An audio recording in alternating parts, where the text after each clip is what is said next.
Tara't balikan natin ang balita tungkol sa mga ANZAC-class frigates. So, eto yun kamakailan lang, si Defense Undersecretary Ignacio Madriaga at AFP Chief of Staff General Romeo Bronner ay sumakay sa HMAS Warramunga, FFH 152, isa sa pinakamahusay na ANZAC-class frigates ng Royal Australian Navy. Nangyari to noong April 2, 2024, habang ang barko ay nag-stopover sa Puerto Princesa City, Palawan. Alam mo ba, si General Bronner at Undersecretary Madriaga ay nagkaroon ng exclusive tour sa barko sa pamamagitan ng kanyang commanding officer, si Commander Jennifer Graham ng RAN.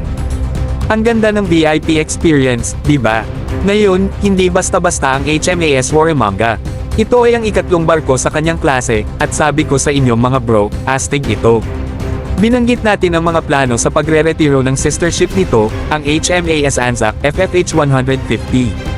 Pero eto ang exciting, may balita na ang Philippine Navy ay interesado sa posibleng pag-akma nito. Bakit? Dahil puno ito ng matinding armas at world-class sensors, na kahit nasa harap pa ang mga bagong Jose Rizal-class frigates natin, kayang-kaya itong hamanin. Ngayon, isipin mo ito, ang Australia ay ibinibigay ang barko sa atin. Panalo, di ba mga bro? Ito ay pagpapalakas sa ating ugnayan sa depensa sa Australia, isang mahalagang kaalyado. At nasa kanilang best interest na tulungan tayo palakasin ang ating naval capabilities.